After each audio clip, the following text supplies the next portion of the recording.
Et si, en une nuit, le cœur de votre nation s'évaporait, sans un cri, ni un bruit? Le remarqueriez-vous vraiment? Imaginez Ouagadougou, 2 heures du matin. Pas d'explosion, aucun coup de feu. Simplement un silence lourd, plus oppressant que le vacarme des précédents coups d'État. Dans cette obscurité, une silhouette glisse dans les couloirs du quartier général militaire. 6 minutes suffisent pour balayer la sécurité d'un pays. Volt Alpha, le cerveau numérique de la défense, tombe. Mais le butin n'est ni de l'or, ni des armes. C'est un plan de guerre digital, baptisé Opération Mamba. Ce fichier n'est pas qu'un schéma stratégique. C'est la confiance, la colonne vertébrale invisible de l'armée, qui s'évapore sans laisser la moindre trace. Premier réflexe au sommet de l'État. Verrouiller toutes les frontières. Le président ne crie pas au putsch. Il impose le silence. Dès lors, la guerre n'est plus une question de chars, mais de signaux invisibles, de codes et de réseaux. Peut-on vraiment faire vaciller un pays à distance, sans armes, juste avec un signal? Aujourd'hui, les limites d'une nation ne sont plus tracées par des murs ou des blindés, mais par des suites de chiffres et de lettres. Croire que cela n'arrive qu'aux autres est la première erreur. Oublier cette menace, c'est risquer de voir disparaître, en silence, tout ce qui fait la souveraineté d'un pays, sans comprendre ce qui s'est effondré. La puissance ne se mesure plus à la force brute, mais à la capacité de protéger ce qu'on ne voit pas. La mémoire, la confiance et le récit d'une nation. Mais comment quelques lignes de code ont-elles pu réussir là où tant de putschs armés ont échoué? Pour le comprendre, il faut revenir dans les coulisses de cette nuit, où la technologie a pris le pouvoir. Tout a commencé bien avant ce silence. Derrière chaque attaque numérique, il y a des mois de préparation, des failles insoupçonnées, et un ennemi qui n'a pas besoin de franchir la moindre frontière. On croyait que le chaos viendrait des chars. Ce soir-là, il est arrivé autrement. Par le silence. Le Burkina Faso. Un pays forgé dans la tourmente, nourri par les soulèvements, marqué par 8 coups d'État en moins de 60 années. Ici, la loyauté est un masque, la trahison une langue courante. Les militaires apprennent tôt à lire les silences, à survivre à l'art des alliances et aux trahisons nocturnes. Mais cette nuit, rien n'a explosé. Pas de tirs, pas de sirènes, pas de bottes dans les rues. Seulement les écrans qui se sont éteints, un à un, doucement, comme si Ouagadougou se figeait dans l'attente. En à peine 6 minutes, le cœur numérique du pays s'est arrêté. Plus de réseau, plus de communication, plus de lumière au centre des opérations. La paranoïa, déjà ancienne, s'est muée en terreur silencieuse. Un ennemi sans visage, capable de faire disparaître une nation sans bruit, sans trace. Face à ce vide, le président Traoré n'a pas hésité. Verrouiller, isoler, sauver ce qui pouvait l'être. 2 mots, lourds du passé du pays. Ne pas répéter les erreurs, mais ne pas non plus sombrer dans la panique. Cette nuit, chaque décision pesait autant qu'une insurrection.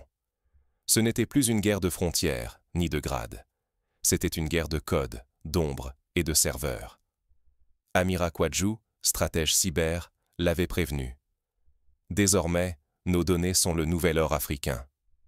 Cet or, comme autrefois le minerai, attire les prédateurs de partout. Pour illustrer la portée de cette affirmation, souvenons-nous par exemple de ce qui s'est passé au Nigeria dans les années 2010, lorsque les données de plusieurs institutions gouvernementales ont été piratées, exposant non seulement des informations sensibles, mais ébranlant profondément la confiance du public dans ces institutions. À l'époque, l'attaque avait été attribuée à un groupe international, opérant depuis l'Europe de l'Est, qui, sans jamais mettre les pieds à Abuja, avait réussi à semer la panique à des milliers de kilomètres. Refuser de voir ces nouveaux fronts, c'est risquer bien plus que des titres ou quelques kilomètres. C'est accepter de voir l'avenir du pays avalé, en silence, par une poignée de lignes écrites dans l'ombre. Tandis que l'équipe s'organise dans la pénombre, une question hante chaque officier. L'ennemi est-il déjà parmi nous, ou sommes-nous seulement en train de découvrir sa première attaque? Quand la confiance disparaît, il ne reste que la chasse aux fantômes. Dans les entrailles d'un bunker, 10 agents forment l'équipe Cobra Zero. Leur spécialité, l'impossible, le travail de l'ombre, survivre aux trahisons et au silence. Ce soir, chaque souffle est compté. 24 heures. Pas une de plus pour reprendre la main sur l'arme la plus dangereuse. Un plan militaire digital, subtilisé non par balles, mais par ligne de code. La trace du vol se répand comme une traînée de poudre. Tripoli, Delaware, Genève. Le complot ignore les frontières, voyage dans les fibres optiques, s'enroule autour des serveurs bancaires, se tapit dans les messageries cryptées. Pour Cobra Zero, c'est une course contre des fantômes, mais aussi contre la montre. Dans cette guerre, la confusion est une arme. Les signaux sont dupliqués, les communications brouillées, les marchés financiers orchestrés dans l'effroi. Derrière le chaos, un jeu de masques, qui manipule, qui vend la peur, qui l'achète. On pourrait comparer cela à la crise financière asiatique de 1997, qui avait vu des marchés entiers être déstabilisés à distance, non pas par des troupes, mais par des flux financiers manipulés via des réseaux numériques. Le chaos, alors, n'était plus le fruit du canon, mais d'une volatilité orchestrée dans l'ombre, prouvant que la guerre moderne pouvait se passer d'armes conventionnelles. Les archives militaires, censées protéger la nation, sont retournées contre elle. L'attaque n'est plus une question de territoire, mais de flux. L'instabilité se négocie en fortune. Chaque frémissement du pays s'échange sur les places étrangères. L'ennemi n'est pas un simple hacker. C'est une machine mondiale où la crise devient une valeur cotée. Le chaos africain engraisse les profits, chaque faille s'arrache à prix d'or. Pour Cobra Zero, l'erreur n'est plus permise. Un faux pas, et l'équipe n'est plus qu'une pièce sur l'échiquier d'intérêts étrangers. Sa réputation, ses moyens, peuvent s'évaporer en quelques secondes sur les écrans de Wall Street. L'enjeu, c'est la survie de la souveraineté, mais aussi l'identité même de la nation. Quand la panique s'installe et que les réseaux chancellent, une seule question demeure. Que reste-t-il à défendre quand la confiance s'est dissoute? Dans la salle obscure, une réponse fragile se fait entendre. La vérité, ultime rempart contre la manipulation. Mais la vérité, ici, se paie au prix fort. Chaque révélation risque d'attirer un nouveau prédateur dans l'ombre. Quand tout semble irrémédiablement perdu, il reste une ultime carte à jouer. Transformer la simulation en révélation. La nuit fatidique où le système s'est effondré, aucune alarme n'a retenti. Pourtant, en moins d'une heure, la confiance nationale s'est dissoute, grain après grain, comme du sable balayé par la pluie. Ce n'était ni un braquage, ni une invasion, mais une brèche silencieuse. Une expérience numérique, conçue pour dévoiler qui, au sommet, oserait encore écouter sa conscience. Le projet Phénix n'était pas une simple répétition. C'était un miroir tendu à chaque échelon du pouvoir. Suivrez-vous l'ordre ou le doute? Dès les premières minutes, la contagion s'est propagée. Certains officiers ont obéi sans réfléchir. D'autres, à la frontière de la panique, ont hésité. Même les plus loyaux ont compris qu'ils n'étaient plus que des pièces sur un échiquier invisible. Pour mesurer la portée de ce test, rappelons-nous l'opération Able Archer en 1983, un exercice de l'OTAN qui avait failli déclencher une guerre nucléaire par simple malentendu.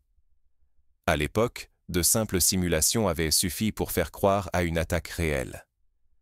Ici, au Burkina Faso, la simulation n'a rien d'un jeu. Elle est un révélateur de toutes les peurs, de toutes les failles.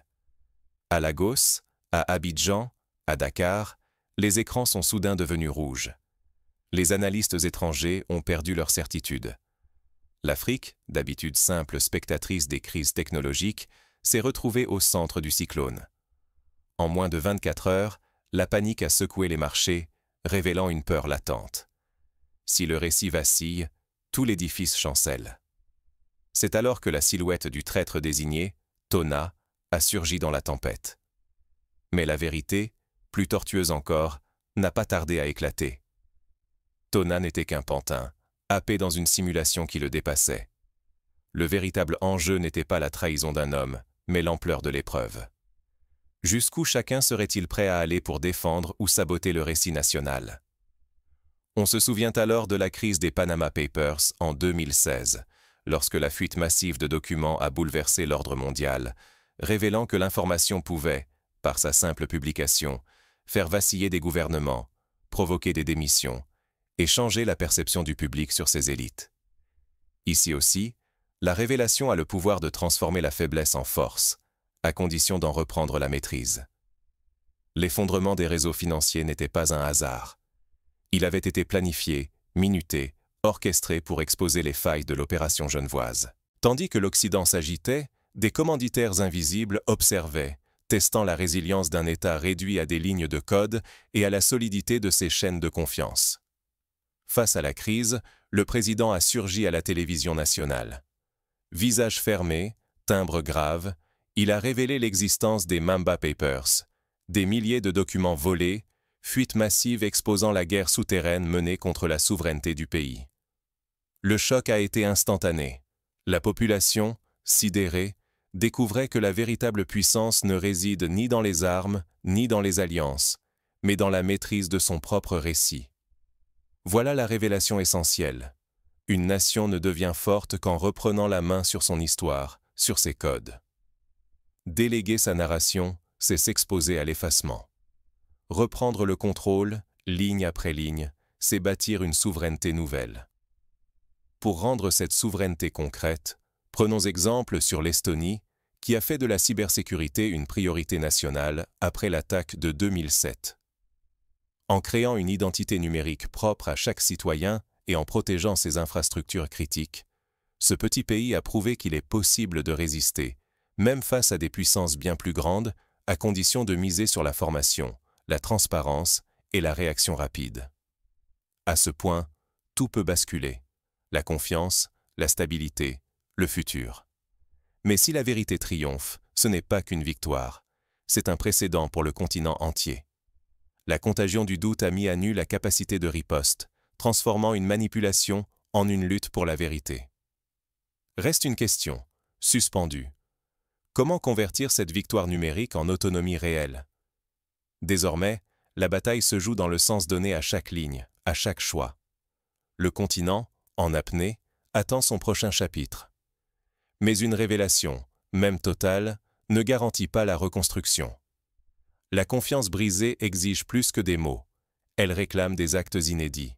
Le code n'est rien sans celles et ceux qui le comprennent et qui osent le réécrire. Après la nuit où tout semblait figé, l'aube révèle une évidence. La souveraineté n'est plus affaire de frontières visibles, mais de contrôle sur l'invisible. La résistance ne se joue plus dans les rues ou dans les casernes. Elle prend racine dans les lignes de code, dans les câbles enterrés, dans l'architecture même de nos systèmes d'information. C'est dans ce vide que naît l'Afromanie, la première bourse digitale indépendante du continent africain. Elle n'appartient à aucune banque, ne dépend d'aucun serveur étranger. Sa puissance? Chaque transaction laisse une trace, visible dans le cloud africain, mais indéchiffrable pour les radars des capitaux offshore. Pour la première fois, les flux s'inversent. L'argent vient du peuple, finance ses propres innovations, refuse de disparaître dans les paradis fiscaux. Sur cette impulsion, la déclaration de Naham voit le jour. Entre Ouagadougou, Bamako, Niamey et N'Djamena, une coalition inédite se forme. Il proclame « La donnée, comme la terre ou l'eau, appartient au peuple ». Les serveurs nationaux sont renforcés, les flux de données chiffrés, les passerelles vers l'extérieur sous surveillance constante. Le Sahel forge ses propres clés numériques.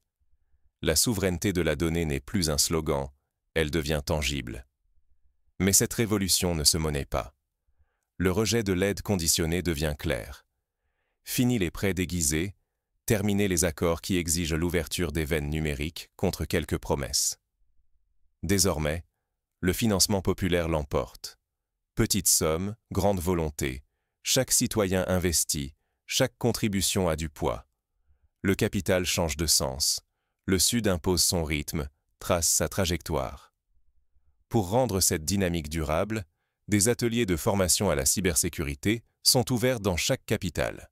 Les écoles intègrent l'apprentissage du code dès le plus jeune âge, à l'image de la Finlande, où les enfants apprennent la programmation avant même d'étudier une langue étrangère. Le but? Créer une génération non seulement consommatrice de technologie, mais aussi créatrice, capable de défendre ses propres intérêts. Une génération entière refuse la simulation. Elle ne veut plus copier du code venu d'ailleurs, ni répéter des récits importés. Elle choisit la déprogrammation. Programmer, c'est résister. Coder, c'est écrire le futur. On ne subit plus la matrice, on la questionne, on la démonte, on invente sa propre version. La leçon ultime s'impose. La vérité, une fois révélée, ne s'efface jamais, même face aux plus grandes puissances du monde. Une nation qui protège ses vulnérabilités numériques, qui défend ses récits et ses codes, devient imprenable. Les coups d'État silencieux échouent devant une société qui sait lire entre les lignes. Manquer ce tournant, c'est accepter d'être programmé par d'autres. Mais le saisir, c'est devenir enfin l'auteur de sa propre histoire. La question est posée à chacun. Subir la matrice ou la décoder? Mais si chaque code peut être réécrit, alors chaque système peut aussi être piraté. L'heure n'est plus seulement à la défense. Il faut anticiper la prochaine attaque, celle qui viendra sans bruit, sans visage. La liberté, aujourd'hui, naît d'une ligne de code et du courage de regarder la vérité en face. Désormais, la souveraineté d'un État ne se mesure plus à la taille de ses armées, ni à l'étendue de ses frontières. Elle se joue en coulisses, dans la défense de ses codes, dans la maîtrise de ses données, et dans la capacité de son peuple à contrôler le récit de son histoire. Pour garantir cette maîtrise, il est essentiel de s'inspirer des meilleures pratiques mondiales. Par exemple, Israël, confronté à des cybermenaces constantes, a mis en place la Cyber Directorate, une agence nationale qui centralise la réponse aux attaques, coordonne les acteurs publics et privés et investit massivement dans la recherche. En Afrique, il serait possible d'adapter ce modèle à l'échelle régionale, en créant des alliances entre États pour mutualiser les moyens et partager l'intelligence. Une nouvelle génération de coups d'État s'est levée, invisible et silencieuse. Rester passif, c'est accepter que d'autres manipulent notre destin, effaçant notre identité dans les méandres des serveurs et des algorithmes. Là où il fallait autrefois des chars, aujourd'hui quelques lignes inscrites dans l'ombre suffisent à renverser le cours d'un pays. Ce qui se joue dépasse l'argent, le pouvoir ou les biens matériels. Il s'agit de notre temps, de notre identité, de la confiance fragile qui unit un peuple à ses institutions. Fermer les yeux, c'est laisser la porte ouverte à l'effacement pur et simple de ce que nous sommes et de ce que nous pouvons devenir. Il reste un choix, celui de refuser la simulation dictée par d'autres et de reprendre la main, ligne par ligne, décision après décision. Reprogrammer n'est pas seulement une affaire de technologie, c'est un acte de courage, une façon de reconquérir notre avenir. Tout commence ici, maintenant, avec un réveil lucide. Car chaque citoyen, chaque leader, chaque développeur est un rempart. L'inaction, c'est consentir à la disparition silencieuse de notre souveraineté. Se lever, c'est écrire ensemble la suite de notre histoire.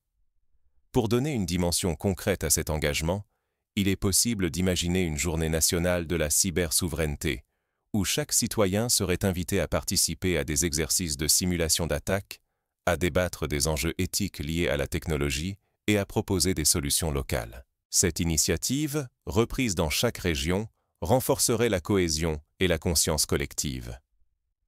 La révolution ne sera peut-être pas diffusée à la télévision, mais elle sera codée, ou elle n'existera pas.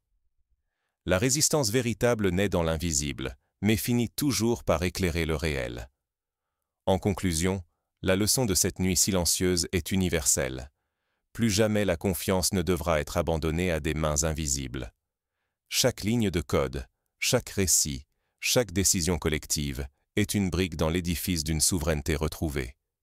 Le futur appartient à celles et ceux qui auront le courage de l'écrire, dans la lumière,